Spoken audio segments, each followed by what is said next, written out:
Shemtov, can you hear me?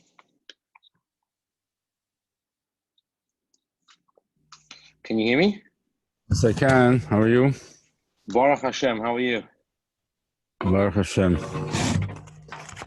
It's really appreciative that you woke up so early to be with us on the other side of the world. Thank you very much. No problem. How's the back? The back is okay here? It's stunning, beautiful, wonderful. Or is this better? Wow. Imagine if I had such a backyard in Sydney, it would cost me $30 million. Should I put that one better? Ah, it's all good. It's all good. Keep it simple. That's right. We won't distract All right, people. so people will start coming in. I'll introduce you in around 5 or 6 minutes, and Okay. then you're able to share your screen and we can kick off. Yeah, perfect. Perfect. Okay. Beautiful. Yeah. All right, I'll go on mute wait for another couple of minutes. Okay. All right. Just say that. So I'm here. What's your name? My name? Yeah. Remy Joseph. Ah, that's who I was speaking to. Sure am. Oh, okay. I thought you were the tech guy. That's why. Nah, I'm a bit of everything. Gotta be agile. The jack of all trades. Lass mich fragen, also, how many people do you expect on?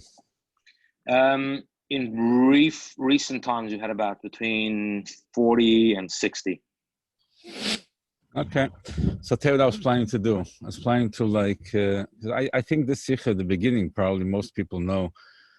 I mean, I've heard it one way or the other. Just wanted to focus on the last part. And I guess that'll fill up 45 minutes. Yeah, sure. Yeah, no worries. Perfect. So we'll give like a summary of the beginning. Summary. I'll go through the beginning, but to focus more on the end. Then, all right. Okay, no problem. I'm just going to let some more people in, and then we'll kick off in a few minutes. What time? So we're starting at Starting at around 8:20, so it's 8:23 now my time. So we'll start in about 7 minutes. Okay, fine. Give yourself a coffee. It's already night time now, so we don't necessarily need coffee. But we have a tea. Tea's Okay. good for me. Is this good or should I Okay. make it higher? Perfect. Is this good or is that Perfect. Absolutely perfect. the way it's now is good? Yeah. Okay. You're recording it already? Once everyone comes in, yeah, it starts recording automatically. Okay. Okay, Beseda, let me get myself a coffee here and we'll be back. Yeah, sure, no worries. No problem.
All right. Ladies and gentlemen, welcome to week 3 of the Hachono for Gimel Tammuz. I put together this program with Moshe Amzalak, and the idea behind the program was really to get worldwide speakers from around the world to connect us to the Rebbe, to understand a bit more about the Rebbe's Torah. As the Rebbe said many, many times, that the connection directly to the Rebbe is through his Torah. So thank you everybody for joining us. We have had quite a whirlwind of speakers.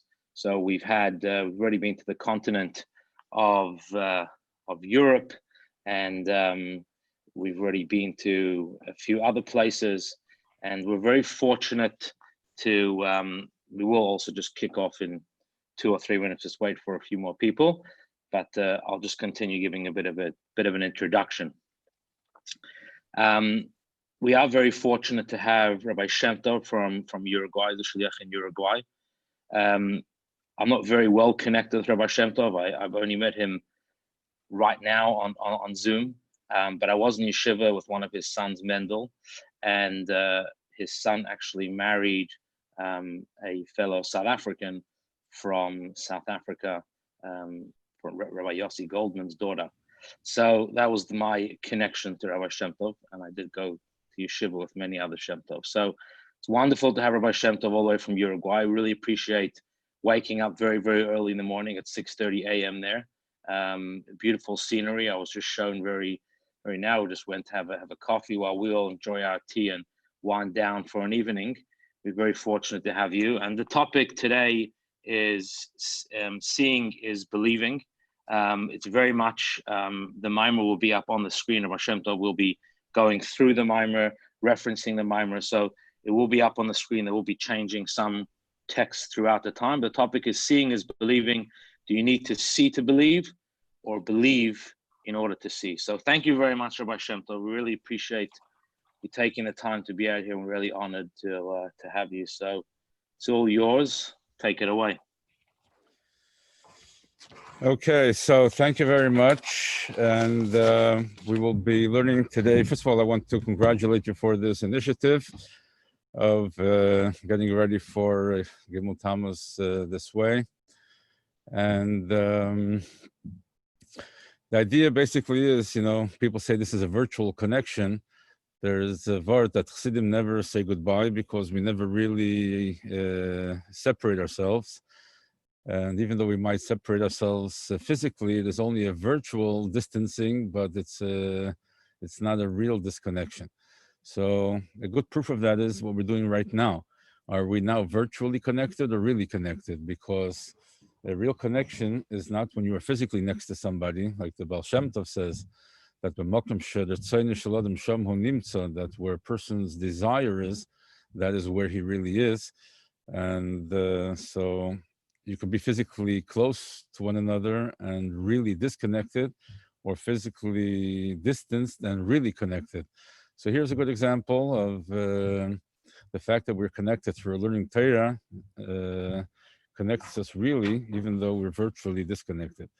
So thank you for this initiative, and I hope we can enjoy together some learning from the Rebbe's Torah. What we will see today is a Sikha printed in Kote Sichas Chelik Vav, the second Sikha of Parshas Yisro, that is really fascinating regarding Matan Torah. And the idea there is, as the Rebbe explains the pasuk in Parshas Yisro, which I'll put onto the screen in 1 second. So the pasuk says regarding Matan Torah, says a few things in Parshas Yisro before and after the Aseres HaDibros. So here we see the pasuk and what Rashi says. So before Matan Torah, Vaydaber Elikim es kol hadvarim ha'ela leimer, right? Before Matan Torah says that the Eibishter said all these things. That's in Perek Chaf, pasuk Yud, pasuk Aleph. Hashem said all these things. Leimer. What does leimer mean? Normally, leimer means to repeat, to tell someone else. So it usually says Vaydaber Hashem al Moshe leimer. Hashem tells Moshe to tell the Bnei Israel or to tell Aaron or whoever was supposed to tell whatever he was told. As a matter of fact, the Gemara learns from here. From here, we know that a person should never repeat what he is told by somebody unless he has explicit permission, because we find that Hashem had to tell Moshe Rabbeinu to repeat what he was telling him, otherwise he wouldn't have repeated it. So it's not that we can repeat what people tell us unless they tell us no. It's the other way around. We can only repeat what someone tells us if they tell us yes. The question here is, who was this supposed to be repeated to? If all Klal Yisrael, the whole Jewish people, were there present at that moment. And we cannot say that that they were supposed to repeat it to future generations, because all the neshamas of the future generations were there as well. So who were they supposed to repeat it to? What does the word lamer mean in this case? So Rashi explains, lamer, melamed, this comes to teach us shahayu oinin, that the Jews repeated. That lamer means that they responded to the Aseret Adibros. What did they respond? Al hein hein ve'alav lav. That when they heard a positive command, they responded, yes, we will respect it, we will fulfill it. And when they heard a negative command, they said, no, we will not transgress it. So for the positive, they said yes, and for the negative commands, they said no. There's a machlekes in Gemara actually about this, Rabbi Shmuel and Rabbi Akiva. This is the opinion of Rabbi Shmuel, that they said yes for the positive commands and no to the negative. Rabbi Akiva says they said yes for everything, that when Hashem said you shall honor your father and your mother, they said yes, we will. When he said you shall not murder, they said yes, we will comply, we will fulfill that command. So the Rebbe goes into explaining what is exactly their argument. We won't go into that today, but in the Sikha, the Rebbe brings this. And the second argument between Rabbi Shmuel and Rabbi Akiva regarding Matan Torah is in Pasuk Tes Vav. And Rashi brings that opinion as well. And this is what we'll be focusing on today, which is the Pasuk, V'chol ha'am roim es ha'koiles, right? And all the people saw the voices, V'es ha'lapidim, and the torches, V'es koil ha'shofar, and the sound of the shofar, V'es ha'har ashen, and the smoking mountain, V'yar ha'am v'yanun, the people saw and trembled, V'yamdu merachek, and they stood from afar. Okay, so here, what does the pasuk say? V'chol ha'am, the nation, all the people, roim es ha'koiles, they saw the voices, they saw the sounds. That's what it says literally. They saw the sounds and the fire. So what does that mean? So here we find another argument between Rabbi Shmuel and Rabbi Akiva. Rashi actually brings the opinion of Rabbi Akiva, actually brings half of the opinion of Rabbi Akiva. So Rashi says, Roim es ha'koiles. What does it mean they saw the voices? Roim es ha'nishma, they saw the audible. They saw what you normally can hear. That is what they saw. Something which is impossible elsewhere, right? This is just an isolated incident in history. Actually, Rabbi Akiva says something in addition to that. Not only does he say they saw the audible, but he also says they heard the visible, meaning that if they saw the sounds, they heard the fire. Okay, so the question here is, what exactly happened there? What does it mean? What does it mean to see the sounds and to hear the flames? All right, there's a concept called synesthesia. I don't know if that is what we're talking about here, but I'm not an expert in that field. But just when I taught this, somebody told me there is such a concept. So anybody out there that knows anything about this can maybe chime in later or send me some message later on. Okay, so this is what we're going to see. The Rebbe in the Sikha explains that since these are two arguments between Rabbi Shmuel and Rabbi Akiva regarding Matan Torah, so there must be a connection between them, and these two arguments must be connected with each other, meaning that because they hold that the Yidden answered, for example, Rabbi Akiva holds that they answered al hein hein v'alav hein, that for the affirmative and for the negative they said yes. That is why he holds they saw the audible and heard the visible. And Rabbi Shmuel the other way around. So the Rebbe asks an obvious question: why does Rashi bring in one pasuk the opinion of Rabbi Shmuel when it comes to explaining what the Yidden responded? Rashi brings the opinion of Rabbi Shmuel that they answered yes for the affirmative and no for the negative. And when it comes to seeing the voices, Rashi brings the opinion of Rabbi Akiva that they saw the audible and doesn't bring the opinion of Rabbi Shmuel. I think I forgot to mention before Rabbi Shmuel's opinion that they saw the visible and they heard the audible. Rabbi Shmuel says you don't take the pasuk literally, but conceptually they perceived whatever there was to perceive. The visible was perceived by seeing, and the audible was perceived by hearing. So why is Rashi not consistent in the explanations that he brings? Okay, so in order to go into this, we will go straight to understanding what is exactly, what are they arguing about. We will talk about the argument regarding seeing the voices. So what exactly does it mean to see the voices? And why does the Torah tell us, according to Rabbi Shmuel, what is Rabbi Shmuel saying? What is the big chiddush, the novelty in seeing the visible and hearing the audible, according to Rabbi Shmuel, for the Torah to tell us this piece of news? You know, like why does the Torah tell us this? So first of all, what does it mean to, and why would the Eibishter make a special miracle for us to see the audible? According to Rabbi Akiva, why did we need a special nest? Like what for? So, so basically what the Rebbe explains here is, first we'll understand what does it mean to see the audible? What is Rabbi Akiva's opinion? What does it mean? So the Rebbe goes into explaining that what is the difference between seeing something and hearing something? So there are two differences, one regarding what you see and hear, and another difference, the impact it has on the person that sees and hears. So regarding what you see and hear, when you see something, you see the thing itself directly.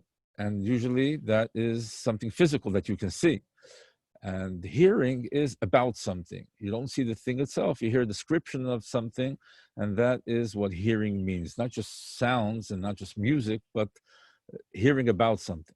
So when you see something, you see the thing itself. And when you hear, it's about something. It's an indirect connection with something. So usually you connect seeing with gashmias, with something physical that you can see, and hearing is in connection with something spiritual that you can only achieve by hearing.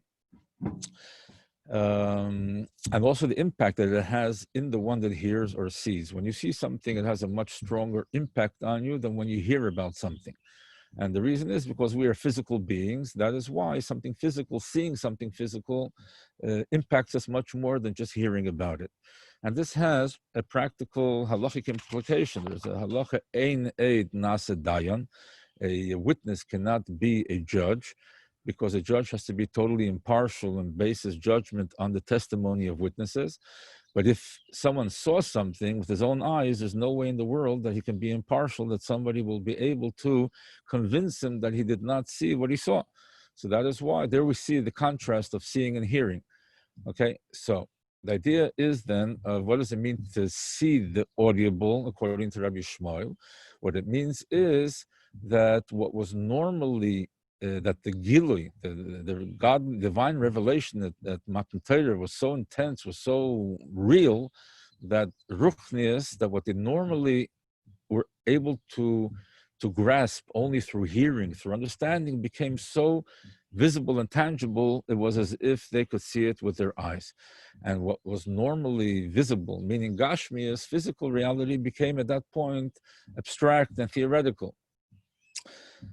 We find with Hillel that when he would go eat, he would tell the students, I'm going to do a chesedim ho'aluva. I'm going to do a kindness with the disgraced one, meaning the body. The body needs to eat. I'll go do it a favor and give it some food. For him, eating was a theoretical thing. He had to do it because out of obligation, otherwise he wouldn't have eaten, for example. Right? That's an example of shoymin esanira, of hearing the visible, that Gashmis becomes theoretical.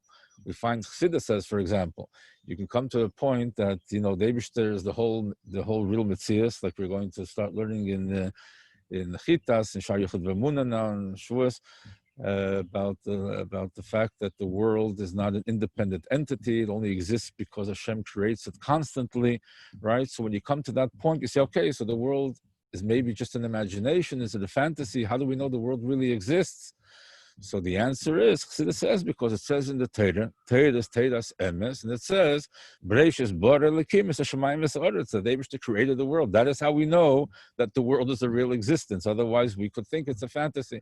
That's an example of shaymin es hanira, that the physical reality is theoretical. We need proof for its existence. We don't really know that it exists if not for the fact that the Torah is telling us that. So there we see an example. What does it mean?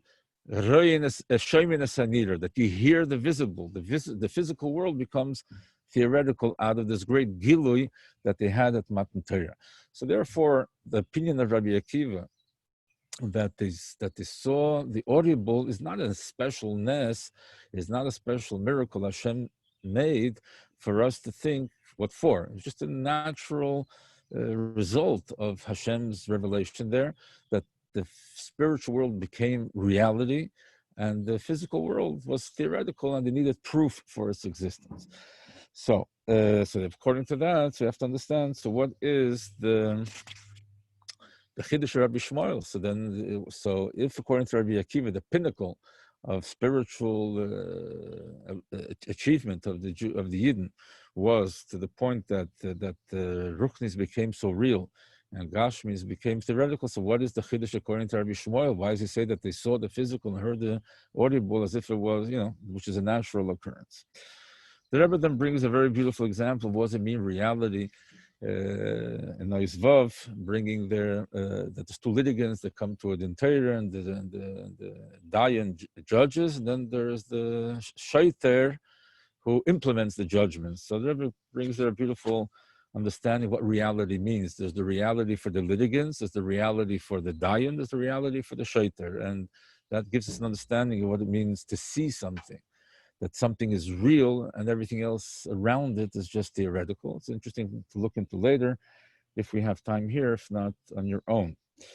So then the question is, what is the Chiddush according to Rabbi Shmuel? What is the Chiddush according to Rabbi Shmuel? So Rabbi Shmuel says that what was the achievement of Matan Torah? The achievement of Matan Torah, the accomplishment was we saw the Eibishter.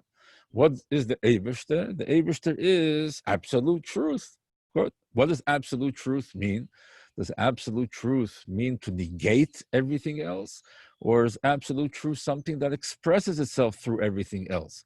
So Rabbi Shmuel says that the idea is that absolute truth expresses itself through everything. Otherwise, it's not absolute.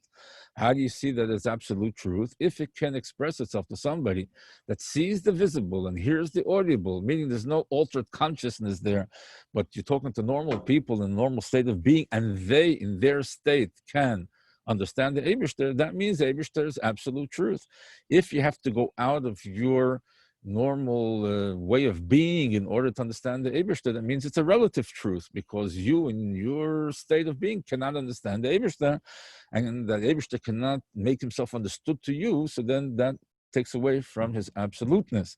So Rabbi Shmuel says that the accomplishment was that the Jews, being in their natural state, were able to perceive the Eibishter. That is the greatness of Matan Torah, even greater than saying that the Jews somehow freed themselves of their normal way of perceiving things.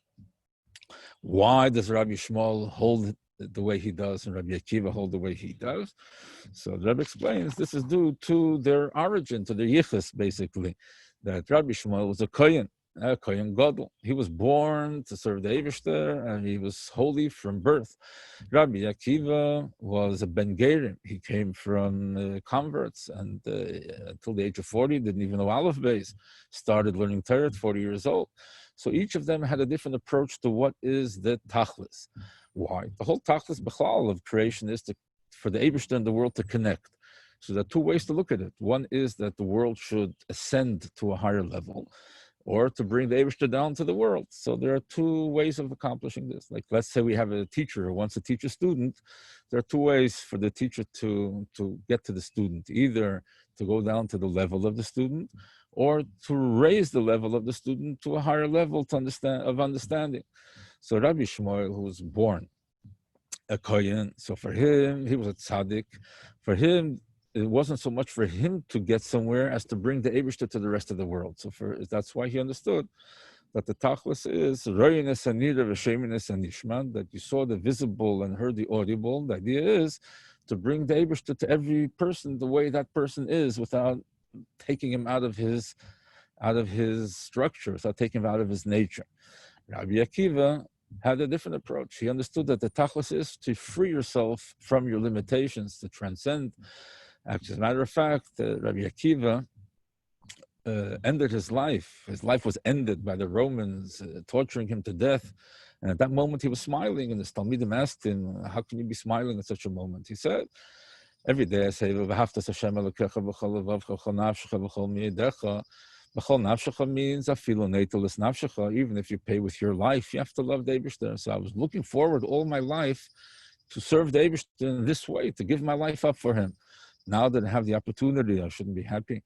Chassidus explains the difference between Rabbi Avram Avinu and Rabbi Akiva. Rabbi Avram Avinu was ready for Mesiras Nefesh whenever necessary. He didn't look for it. He looked to serve the Eibishter. If you need Mesiras Nefesh, so be it. Rabbi Akiva aspired to Mesiras Nefesh. That was his aspiration. And like you mentioned before, the Baal Shemtov says, that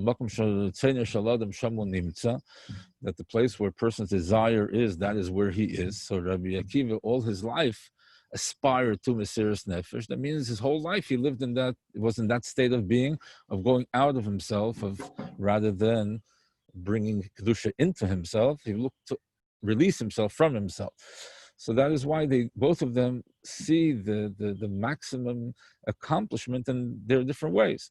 According to Rabbi Shmuel, is that Matan Torah was given to people within their structure. Rabbi Akiva sees it as a moment when Jews were able to free themselves from their structure. Okay, so in Ois Test, the Rabbi explains about Hein Lav Lav, which we will skip over for now. If we have time later, we can go back to it. The whole machlekes of what the Yidden responded. And we will go straight now to page 127 that I'll put here on the screen. And then we can learn inside one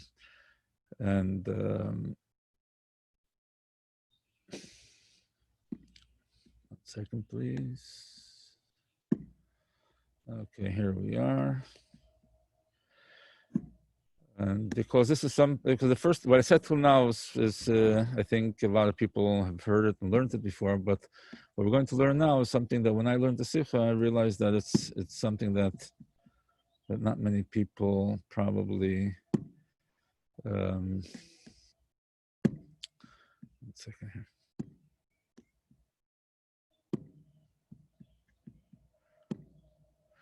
Okay, so here we go. So, die zwei Shittes von der Fanny Aveda, these two, die zwei Shittes, so these two opinions, these two approaches on the Fanny Aveda and the ways of serving the Eibishter, Rabbi Shmuel, which is Aveda Tzadikim, or Rabbi Akiva, Aveda Tshuva, so the Shayach Ba'Za'idin was Halshim Be'emtza Aveda. The Rebbe is going to explain here why Rashi doesn't bring the full opinion of Rabbi Akiva regarding seeing the audible, because it only brings the first half, that they saw the audible, but doesn't bring the second half that they heard the visible. Okay, so why? So that's what the Rebbe is going to explain, that Rashi is bringing his explanation here for Ben Chamish Lemikra, for a 5-year-old boy, or someone who is just starting out spiritually speaking, even though he may be older physically. So the Rebbe is explaining these two approaches of Rabbi Shmuel and Rabbi Akiva. These are people that are advanced in Avedas Hashem. But for a 5-year-old, or even though he might chronologically, physically be older, but when it comes to serving the Eibishter, he is at a level of a 5-year-old. He's only now starting to serve the Eibishter. And even that in a way of chinuch is being taught. In other words, he's erst starting out von fordert sich nicht mehr wie der Prat von Reines Anishma. He is only expected to achieve the level of Reines Anishma, seeing the audible. The second part of hearing the visible is not for him yet. What does it mean to see the audible? As soll sich margel sein in der Aveda von dem Onheb Nagdama von alle Chelke Shulchan Aruch, that he should accustom himself to the service that it's mentioned in the beginning to Shulchan Aruch. Tchila Siman Aleph and Chelek Aleph, the beginning of Siman Aleph, the first chapter of the first part, Erech Hayim, was it say there, Shivisi Hashem Negdi Sami. I have the Eibishter in front of me always. Meaning, as his amtus in the lakus, the clarity and the truthful, the conviction of godliness, the nishma, so ba'im zayin and even for the iya, it should be in a way of seeing. I see the Eibishter in front of me constantly. Elakus b'pshitas, to become aware that the Eibishter is there with you all the time. That is something that someone who begins this path in Torah mitzvahs is capable of doing, is expected to do. But to expect from him, to demand of him that he should be at the level that he hears the visible as only Zen in Yoni Ha'elam. He should not see the matters of the world. As the mitzias from Velzolanim and Blaise B'derech Shmiya, that whatever is physical, any physical value should be only in the way of hearing. Mitzias b'hischadshus, that it should be like a novelty, it should be something that has to be proven, like we mentioned before. That the Eibishter is real, and the world is something that you need to prove. Ken men the meantime, but Rumbetchilas Aveda, Afila when the Peil Shem Ba'azich, as the Inyanim Aruchnim, so beim sich ablegen mit Pshitas, even if you can accomplish that the person should see that godliness is a reality, seinen Obedan eich the Inyanim Gashmi beim noch als Tefes Malkum und eich mit Pshitas. You can accomplish that he should see that the Eibishter is real, but he also sees the world as real. In other words, to accomplish the second part, that the world shouldn't be real and should only be accepted as real because the Torah says, that is not the level of somebody who begins this path in Yiddishkeit. The beginner can be expected to understand that the Eibishter is real. He also sees the world as real. Okay, later he can graduate to a different level, but at the first thing you expect that the Eibishter should be real. In einfache Eisies meint, this doesn't mean in simple words. Beim Ben Chomesh, at the one who's a Ben Chomesh, the 5-year-old, the metaphorical 5-year-old, is take poshet. For him, it's simple. As a darflen and Torah mekayim zeh mitzvahs, he understands that he has to learn Torah and has to be mekayim mitzvahs. When a deep shit is be'en, if as they feel as a darf sich gar nicht kefer sein of them, and it becomes so evident, he doesn't have to force himself to do so. It becomes natural, normal. You know, he wants to do it, he understands he should do it, and wants to do it, and it's clear. But also physical needs as eating and drinking, etc., are at the same time very evident to him. Is noch nicht begehrt zu peilen bei sich, is not yet at the level to be able to convince himself as an Yitzrachim Agashmim, so klal nit teifes mokim sein, that his physical needs shouldn't be important at all. And as Tom blaze l'shem shemaim, and he should do them only because l'shem shemaim. So he's not yet at that level, right? That Gashmis is theoretical. And that Iber is in Pirush Rashi la Torah. That is why in Rashi, in his explanation on the Torah, on the Mont Kame Pa'amim, as we mentioned many times, but Rashi is in Pirush geschrieben. Rashi wrote his explanation zum Alam Eshten, first and foremost, al derech hapshat, the pshat, the simple level, und in an Eifen as Eicha ben Chomer soll das können verstehen, and in a way that also a 5-year-old should be able to understand it, meaning someone who's beginning his path of Torah learning. Right, so that's why Rashi, talking to that student with that level of understanding, that is why he brings only the part, the part of Rabbi Akiva's opinion that says that they saw the audible. Doesn't bring the second half that mentions hearing the visible.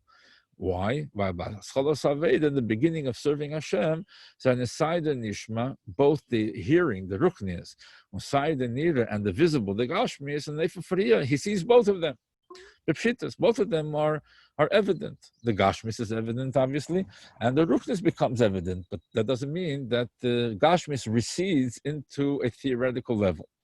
Und das Gufe is euch der Hezbed of them as Rashi beperusha led. And this is also going back to the hein hein lav lav, okay, which we won't go into now because we didn't go through the whole explanation, but this also explains why, when it comes to the response of the Jews to the Aseret Sedivros, Rashi brings opinion of Rabbi Shmuel, because for Ben Chamish Lemikra, that is what he's able to accomplish at that point, rather than the opinion of Rabbi Kiva with regard to what the Jews responded.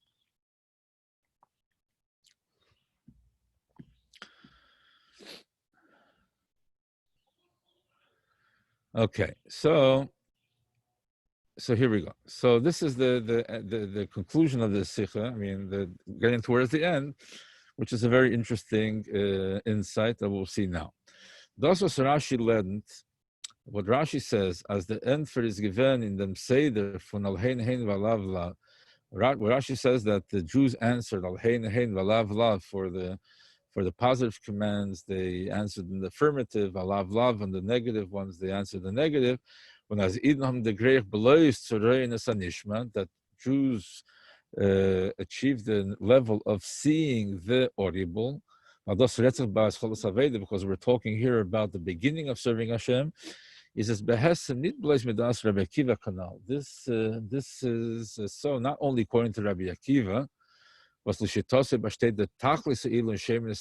according to Rabbi Akiva, the highest level is hearing the visible, and therefore for the negative they said yes. That this first level of what Rabbi Akiva says, that they saw the audible, that is also in accordance with the opinion of Rabbi Shmuel. So we'll see here. The Fishitas Rabbi Shmuel, according to the sheet of Rabbi Shmuel, is the Tachlis Ilu in Sheminis Anishma. The highest level is hearing the audible. Okay? As the Hamshachas Elokus Melamayla Lamata, that bringing godliness down into this world, so the Grechem bis zum niedrigsten Tachten Shen Tachten Lamata Memenu should reach the lowest level that has nothing lower than that level. Das heißt, meaning, as a lakuzel nimshach on is galaven, that godliness should be brought down and revealed, need blaze dort where the helm from Welt is in an efen von Reina Sanira. Not only to such a level where they see the visible. What does it mean that they see the visible? That the world is visible, meaning that we understand the world to exist. Und setzt sich nicht an, wie die ganze Metzies wird ständig nischadisch von Ebersten, was is in Mahave, Tomid Mein, Wefs Amuchle. That we see the visible, meaning that the visible world is an independent existence, and we don't perceive it to be a result of Hashem's constantly creating it out of nothing, right? We see the world as an existence. That's it. We don't need any explanations for why the world exists. We don't imagine that there is a whole backstage here of the Eibishter creating the world constantly out of nothing. That is Reinis Anishma. So a person who perceives the world as Reinis Anira, a person who sees the world as an existence, that's the natural way of seeing things, right? Now, you come and explain to the person that the Eibishter creates the world constantly and the world is not what it seems to be, okay, he can understand that. He didn't know about it, but you explain it to him, okay. So it's not self-evident, but when you explain it to him, he can understand it. But that is not the tachlis, to reach a guy that rein es hanira, to reach a guy that sees the visible. You also have to reach a guy that shaymin es hanishma, that for him, ruchnias is very far, right? That's what we're going to see. Not oich dort wo der hester is as a grace, but also reach someone who's so insensitive to the Eibishter, as it's not merely shemis and ishma, it's only that he hears the audible. Meaning, not just he didn't know about it, and you're telling it to him, and now he understands it. But even when you tell it to him, you have to prove it to him. As that ort was is full with klippes and sitra achra, to such a place and such a perspective that is so full of klippes and sitra achra. They say, I am the true existence. In other words, they negate the Eibishter's existence. As a Metzias, their existence doesn't just ignore the Eibishter's existence, it denies the Eibishter's existence. Chas v'sholem, Rachmana litzlan, God forbid, von Achtos and Metzias Habeira. It denies the concept of the Eibishter being the only true existence. You have to come there with logical proof and argue with them. You have to, it has to be shaminess and nishma. In other words, you have to prove to them the Eibishter's existence and to convince them. It's not just they didn't know about it, now that you tell them about it, they understand it. But that they disagree with it and you have to fight with them.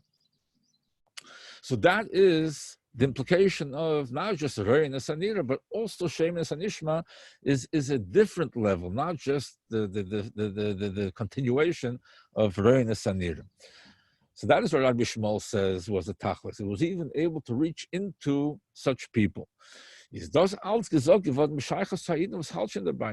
should do such a thing? Who should be occupying himself and dealing with people who need to be convinced and need to be argued with? Only somebody who's on such a level. As someone who can, because he's a tzaddik, you should be able to transmit the Eibishter's existence to somebody who is on such a level that is far, and he has to be convinced. But when you're talking about somebody who's at the beginning stage, he's at the level of a Ben Chamesh, is in the darge von chinuch, he's at the level of education, you're educating him, is a nitchar to the dargos aveda in dem ort and inyan was dort to sheminus and nishma. He's not ready for this whole reality of sheminus and nishma to convince and to argue. Das is noch the weil nitl fikaycha. This is not according to his ability. This will disturb his development in learning Torah and doing mitzvahs. For the time being, he has to achieve the level of seeing the audible. As the he has to accustom himself to seeing godliness, meaning that anything that has to do with the Eibishter should become for him evident, right? Then he will be able to try to deal with convincing those that need convincing, but for the time being, he should develop that sensitivity. I want to just digress for a minute and give an example of what does it mean Re'inus Nishma in practical terms as well. If you walk into somebody's house and you see something that you like, when you go home, would you just take it with you without permission? Obviously not, right? A child would see something that he likes, he takes it. Why? Because he can. He's physically able to take it with him, so he'll take it with him. But for an adult, an honest adult, something that belongs to someone else is tied to that person, and he cannot take it. What do you mean you cannot? You can. Physically, you can. Physically, I can, but since it belongs to the other person, it's as if I cannot physically take it. Now, belonging, property, is not a physical dimension of something. It's a spiritual dimension. It's a legal dimension. It's spiritual. It's intangible. But for us, that we're used to it, it's as real as if it would be physically tied to the table. You can't take it. So this is a pshat, the Re'inus Anishma. Something intangible becomes visible, real. So Torah takes us another stage. And that is, you go into the supermarket to buy food, so it has to be healthy, it has to be good tasting, and it has to be a good price. A Yid goes into the store, it has to be kosher. What's kosher? Kosher is not a tangible dimension of the food. But for someone who keeps Torah mitzvahs, it's as real or more real than the other things. In other words, that something can be tasty, it can be healthy, it can be cheap. It's not kosher. It's just not. It's not edible, right? The story of Mendel Futterfass, as a matter of fact, that when he was in Siberia, so he didn't eat tereif throughout the whole time there, and there was times when it was sakanas nefashos for him. And people told him, Al Pitaira, you have to eat the soup they're giving you. Forget about the pieces of meat floating around there. He said, B'shumei fanat. He says, but pikuach nefesh. He says, when I was a child, my his mother took him to the Rebbe, and the Rebbe Rashab, and gave him a bracha for arichas yamim. He says, I'm sure the Rebbe's bracha will find its way through me, not through this piece of chaza. So for him, that's Reines Anishma. For him, it was so real that he has the Rebbe's bracha, and that's what's going to keep him alive, that the piece of chazer was just so far away and theoretical that it didn't even come into cheshbon. So this is Pshat Reines Anishma in our day-to-day life in a practical level. Simple. I mean, then there's Bechlal. Whatever you learn in Chassidus, you learn and you get accustomed for it to be real to you in a tangible way. Okay, so then, but this is what the Rebbe said to get to Mechamish Lemikra about Reines Hanira, V'Shemus Hanira, that you should see the Eibishter, but to come to a level, but that reaches someone that sees the visible, meaning that you see Taka the Gashmi's Dika world, but you should also see the Ruchni's Dika world, and then eventually to be able to deal with somebody that only hears the audible. That, in other words, that's a second madrega for you to deal with. Okay, now the Rebbe goes on to say this is only for Mechamish Lemikra. This is only the beginner's level, right? Yud Gimel, Hamure Mikala Amor, the conclusion from all that we said above, as the Eifon Aveda, this is only Pirush Rashi al Teira, that the way to serve the Eibishter that is indicated in Rashi's Pirush al Teira, is the Nyonim from the Elokus, Dafzim Pshitas, that things of Elokus have to be evident, become evident for you. Reines Anishma, you see the audible. While everything in the world also, eating, sleeping, everything else also is real, is on the far al lav, and that's why it goes back to lav is but after that you have to continue growing, and then to progress to one of the two ways of serving the Eibishter, to the Aveda to bring down the Eibishter's presence to this world, bis to der mata was is bedarga sheminus anishma, up to the level of the low level of sheminus anishma, somebody who's so far removed that he has to be convinced he only hears the ruknis from far, other to the Aveda from the halom el mata l'mayla, or to the maximum of Rabbi Akiva, which is to ascend to a higher level, to take yourself out and develop in the world around you from the teva gedarim, from the structures and limitations of nature. B is as nid blazes imenit master felakus, to the point that not only does it not cover up and hide the lakus,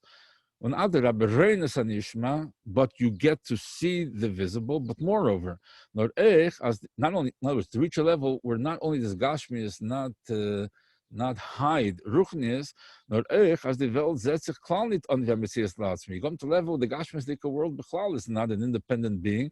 Shemin Esanida, you hear the visible becomes audible. So that is a goal to strive towards once you're already on your path of Torah mitzvahs and Lav Hein, and going back to that other machlekes which we didn't see today. And being that both opinions of Rabbi Akiva, which is that you should ascend to the highest level, Rabbi Shmuel, that you bring Kedusha down into the lowest level, being that both of these shittas, Rabbi Shmuel and Rabbi Akiva, Zanechalokim from Torah, both part of Torah, Meloshen Heira, right? Torah Shabbat Peh, but part of Torah nonetheless. Which is a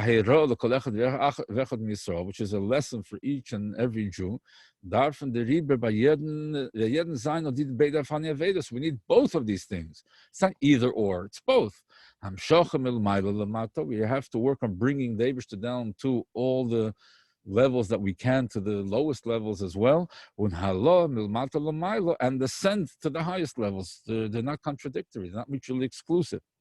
But this is a preparation, Nakeli, and the vessel to receive Tzumkiyim Hayu, to the fulfillment of the prophecy, the Samti Kadkoy Chimshasayich. I will put your windows as jewels. Your windows were made out of jewels. Which is a pasuk in we'll see it in a minute, in Yeshayahu. All right, so let's see the pasuk, because it's brought many times in Chassidus, and it's good to see the pasuk. So here's the pasuk. 1 second here. Share screen. Okay, so here's the pasuk. Besamti kad koid shimshir sayich. All right, I will make your battlements of rubies. There's actually usharayich lavne ekdach, and your gates of precious stones. The whole gvulich lavne chayfetz, and the whole encircling wall of gems. Besamti kad koid shimshir sayich is, what does it mean? Besamti kad koid shimshir sayich. So let's see if I can see here. Oh, here it is. Okay. So there's the Gemara is a machlekes. The Gemara brings us as a machlekes, either of two malachim, Gavril, malach Michal. Some say that is two Amiroim. Who are the Yehud and Chizki, the sons of Rabbi Chia? One said it will be made out of onyx, and one said of jasper. So the Eibishter said, let it be like this and like this. Kedeinu kedein. Samti kadkaid means like this one and like that one, meaning that it will be made according to both opinions, right? It will include both. So the idea here is also the Rabbi brings it, Benegev Samti kadkaid shimshir sayich, meaning that when Mashiach will come, it will be like both opinions, right? Like Rabbi Shmuel and like Rabbi Akiva. Right, where are we here? 1 second. I'm sorry about this. Stop share. Share screen. Okay, here. Okay, if that's a Hachono, it would be a Hachono to the fulfillment of Samti Kat Koshim Shesayach Laheve Kedenu Kadein. It should be like this one and like that one. The Rebbe applies it to Rabbi Shmuel and Rabbi Kiva, which will be fulfilled in the Geula Mitzvah Shleima, the Mashiach Tzedkenu from Mashiach B'Korav Mamish, very soon. So this is what Rebbe is telling us, that the idea of Reinus and Ishma is something every person can accomplish, even at B'chamish Lamikra. But that is only the beginning. And then the next stages a person should aspire to is to reach also the Sheminus and Ishma, to be able to reach the people that are far and to be able to get to them. And not only those that ignore the Eibishter's existence, but those that deny the Eibishter's existence. And then you have to reach yourself to Shaymin Esanir, that the physical world becomes only theoretical. I think we reached our 45 minutes. If you have another few minutes, I can continue if you want, but if you have to go. No, we don't have to. We have a few more minutes. Continue by all means. Okay. So there's a few things I wanted to share with you once we reached this point. And that is two things. First of all, Neged to Rashi, Sichas in general, I am very fascinated by it, and I once came to a very interesting understanding of it, and that is the following. Why does the Rebbe give so much attention to Pirush Rashi ala Torah? Which, there are even these big Gedolim who are wondering, usually these big Rosh Hashivas, they koch sich in the Rambam and this, that, the other, I'm saying, but Rashi is something that is for school teachers, So I don't know, but I did once think the following, that this is, who is this Bechamish Lemikra, right? Who is the Bechamish Lemikra? Bechamish Lemikra is Mechamish Lemikra is a 5-year-old kid. Where do you find such a genius 5-year-old kid that has all the answers, has all these questions and understands these kind of answers? And if you look at a sikha, who's this 5-year-old kid? So I was once thinking that the 5-year-old is a construct. It's somebody that you know what he has and you know what he doesn't have and what he might have. What doesn't he have and what does he have? You know exactly the knowledge and information that he has because he started learning Bereshis with Rashi. So you come to any pasuk in the Torah, he knows all the psukim until then with Pirush Rashi. It doesn't mean that he knows any midrashim, any mishnayos, any gemara, Torah Shabbat. He only knows what Rashi learned with him from Bereshis until that pasuk. Okay, now how smart is this 5-year-old? What's his IQ? There is no limit. Could be very smart. So the point is that Ibn Chamish Lemikra is basically an ignorant genius. He's someone who can have the biggest intellectual potential, and the information is limited. Okay, so therefore what? So therefore, this is an entry, a gateway for somebody who has no Torah education. Somebody that is not exposed to Torah, and you want to start him off, you want to expose him to it. So what do? You challenge him. You say, you know what, come learn some Torah. He says, I'm not religious, I don't believe. So you don't have to. I'm just going to give you an intellectual challenge, a brain teaser. Okay, here I'll give you certain information, and from this information you have to understand why and was and when, and why, and it's a purely logical, intellectual challenge. Okay, that a person who, an intelligent person would be intrigued by it. Okay, but at the end of the day, it's Torah, and that has hashpah. And the Rebbe always, through the Pirush Rashi, Pshuto Shemikra, always goes on to Yeno Shotera, to the spiritual aspect. So once the guy's engaged in learning the Pshat and being challenged by the logical challenge, then he can be intrigued to go on to the next level, etc., etc. So I don't know. That's something which is my own theory. I'm saying it because it means I didn't hear it from anybody. It might not be true at all. But why am I saying this is because I think this might be something that first of all, for yourselves, for ourselves, we sit down and we learn and try to break our heads to understand the questions and the answers. One thing that is evident when you learn a Rashi Sikha is that you're not as smart as you thought, So people who think that they have, that they're very smart, you learn a Rashi Sikha and it kind of humbles you, not into submission, but it just humbles you to be a little more keli, to be reines anishma, to be able to hear and be open to what Torah has to tell you. And then you have questions, understand that the questions are not because something is missing in the Torah, but something is missing in your way of understanding. That's one thing. Another thing I wanted to share with you, that's just an aside. But I wanted to share, however, something interesting came across 2 weeks ago. Beautiful answer from the Rebbe to a girl or a woman who apparently had issues regarding Emunah, and the way the Rebbe answers her, hold on so I can find it here. The way the Rebbe answers her is so beautiful. I wanted to share it. It's also apropos what we just learned at the end of the Sikha. Oh, there we go. Okay, so here is the letter. One second, let me share it. 1 second, here, let me share it. Okay, you might have seen it. And this is one of the last issues of their hair. So I'll go through the Ksav Yad, and I can send it to you, and you can then send it to everybody else. But we'll go through it here. And there's a few things here, why I find it fascinating. First of all, the answer itself. And second of all, the way the Rebbe just gives her all this attention. Okay, so here. This is what the Rebbe is writing to the secretary to add to the letter. I guess to type it into the letter later.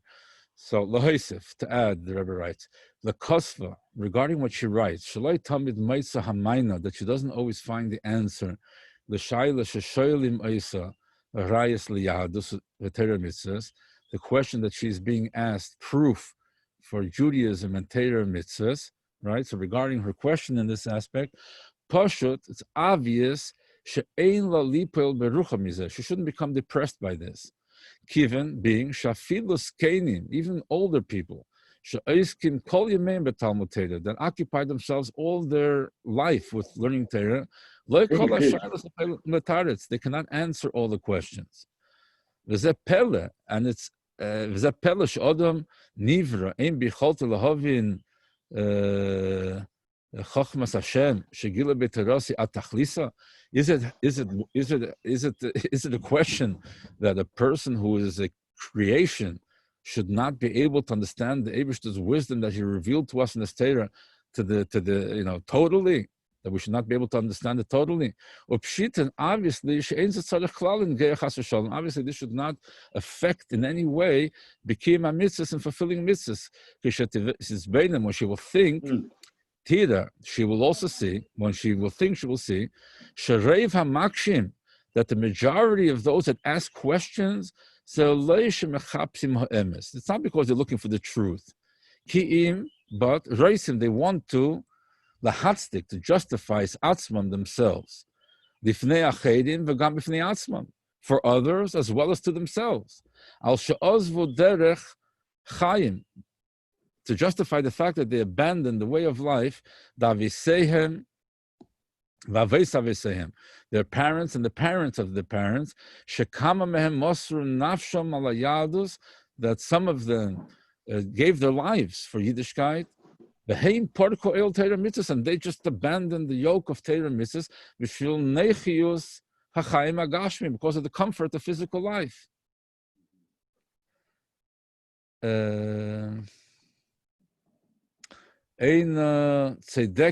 Okay, so this is one thing, right? So first of all, that people ask questions, many times they're not questions, they're answers, right? There's some people who ask questions because they want to know, and then there are people who ask questions because they don't want to know, right? So she shouldn't be impressed by these people's questions because she should understand where it's coming from. It's not it's not an objective intellectual query. It's just really an emotional defense, right? So she shouldn't be impressed by it.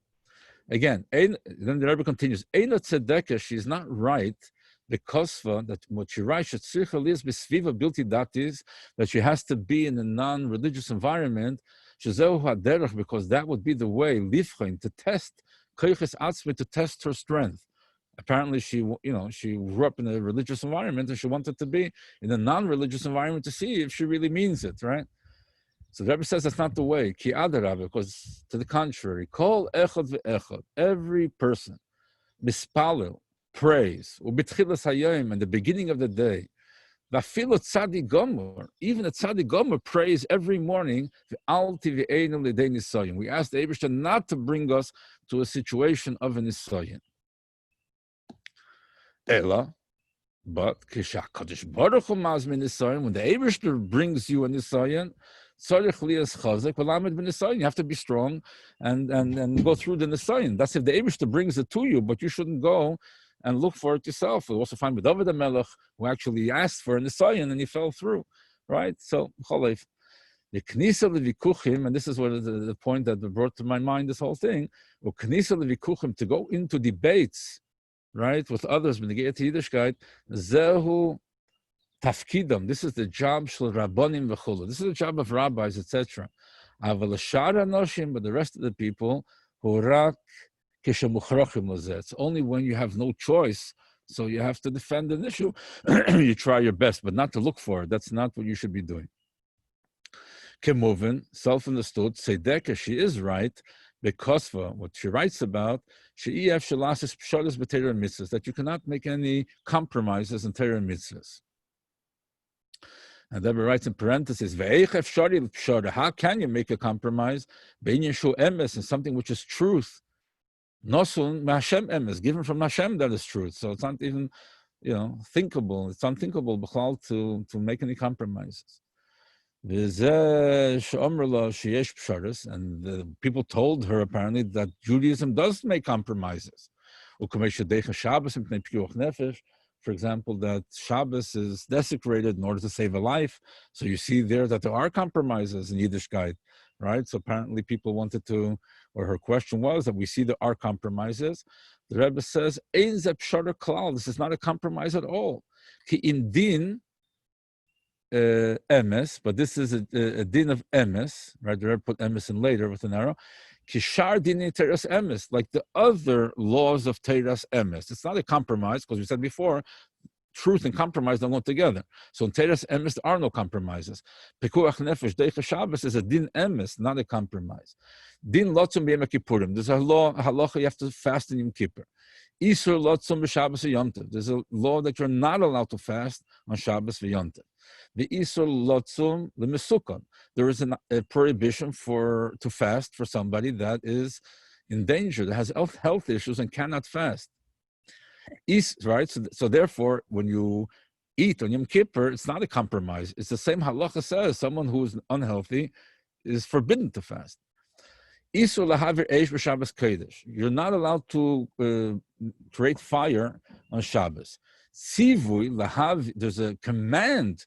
Lahavir eish lahatzil mesukan. There is a command to light a fire to save a life.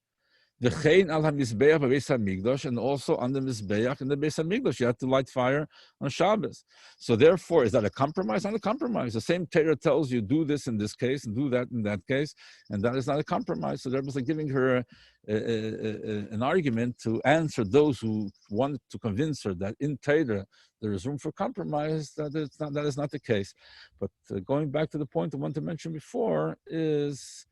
Okay, well, we said all these different things that about not having answers to all questions is something which is nothing to be upset about. The opposite is true. It's amazing how we understand anything of the Torah rather than that we do not understand everything to its, to completely.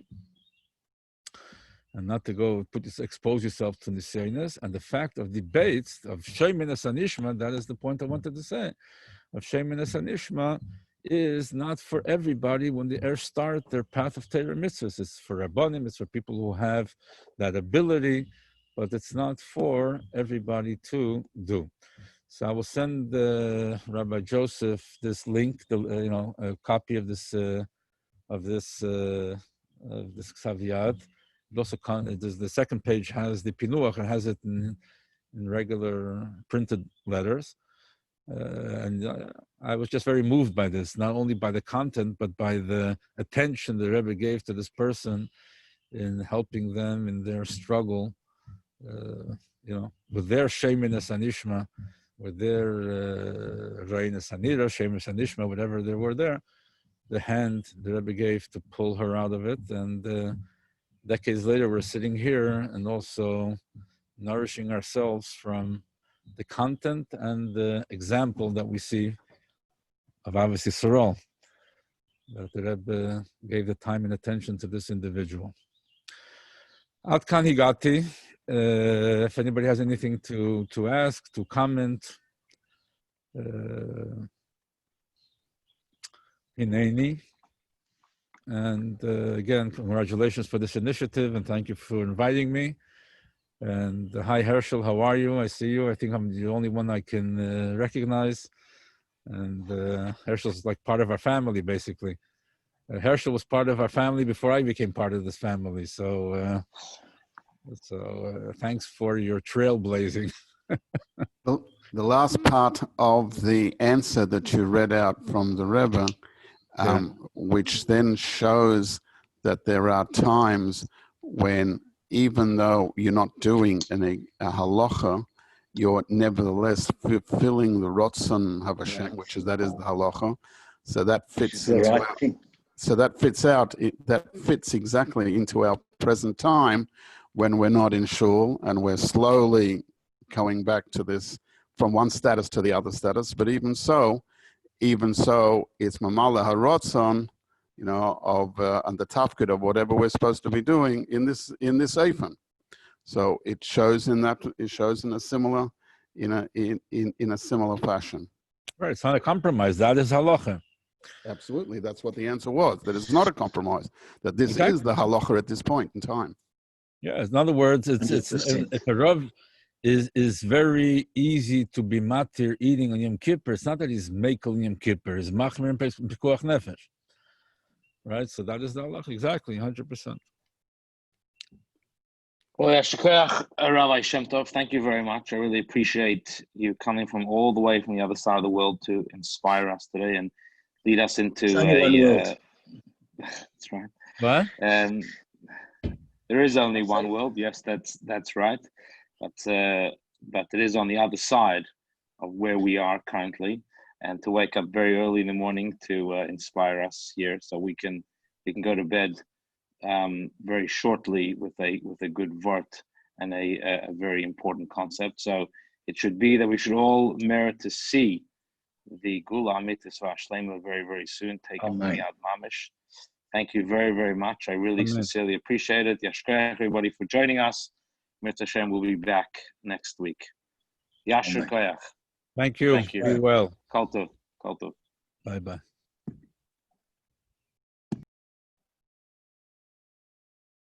Okay, that's it. Thank you.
Mm.